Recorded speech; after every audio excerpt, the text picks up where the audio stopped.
championing the talents of the Filipinos here on the Wildcard episode of Talentadong Pinoy. Naaksidente ang tatay ng isa sa mga miyembro ng ating susunod na Wildcard finalists kung kaya't mahalaga para sa kanya ang manalo ngayong gabi. Kilalanin po natin sila. Sumali kami nung una para mapakita namin yung art na arnis kasi ito yung art ng Pilipino na may pagmamalagay natin sa ibang bansa. Importante po sa amin manalo kasi sa tatay ko kasi nasa gasaan, wala kami may ipangbayad sa ospital. Kaya ngayon mahirap ang aming training. Itutuloy po namin ang aming pagtitraining ng arnis. Ready to face the battle of their lives, please welcome the Kasasay Arnis Duo!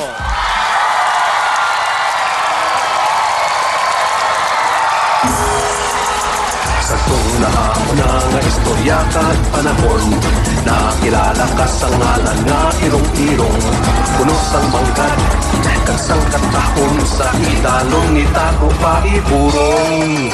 Ipabukal ko ang imong ngalan, ipabukal ko ang mga binuhatan sang imong ginikanan, kag imong kabataan, kapuli kay pagkadto sa kauswagan. Halabira Iloilo, sulong sa pagpagpo. Halabira Iloilo, matahong na banwag ko. Halabira Iloilo, ipabukal ang ngalan mo sa tanang nga panahon, ikaw ang palanggaon. Sa paglakad sang malawig nga pinion, nakilala ka sa madahong buluhaton, ang imo nga tinagyang kag imo kasadyahan, padayon nga ginapasidunggan.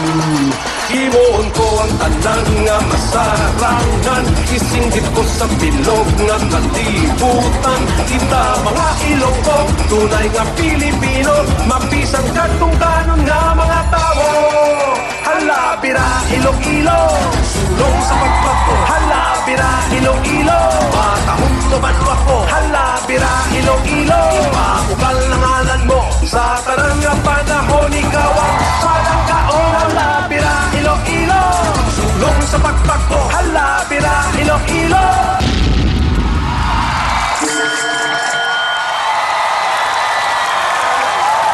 The Kasasay Arnis Duo. Okay, kayo ba okay pa? Pag ganun, hindi naman nagkakasakitan, ano? Ensayado naman, ano?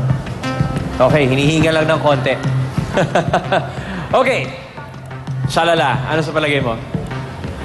Parang natatakot ako mag-comment. Baka suntukin ako ng dalawang yan. Kasi kung mag-aaway kayo, parang tatandaan nyo na. Diba? At yung paghawak ng arnis, ang galing-galing. Ilan taon ka na naka-white? 11. 11? Ikaw, naka-blue. Pareho. Pareho, oo. Alam mo, para sa akin, pareho kayo magaling. Parehong-pareho. Oo. Nag-enjoy kami na may gulat. Sobrang gulat. Ang galing-galing nyo.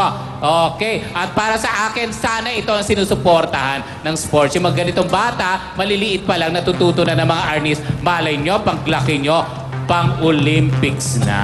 O, dahil dyan, isang bonggang... Woo! Thank you, Shalala. Lucy? Ang galing ninyong dalawa. Sobrang galing. Maliksi. Tama ba yun? Maliksi. Very, very snappy yung movements.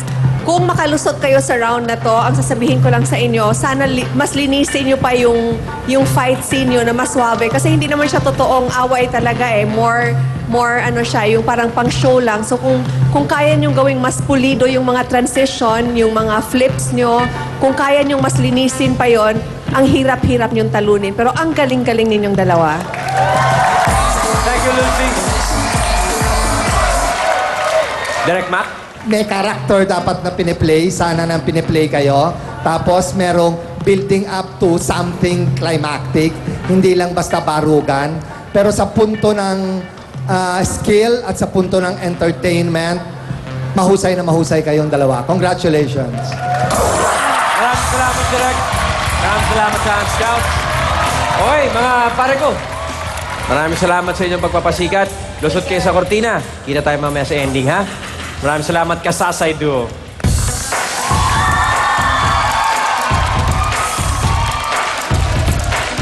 Siguradong mapapatayo kayo sa inyong silya sa hatid ng ating susunod na talentado, kaya't abangan ang kanyang gagawin sa pagbabalik ng third wildcard episode ng Talentadong Pinoy.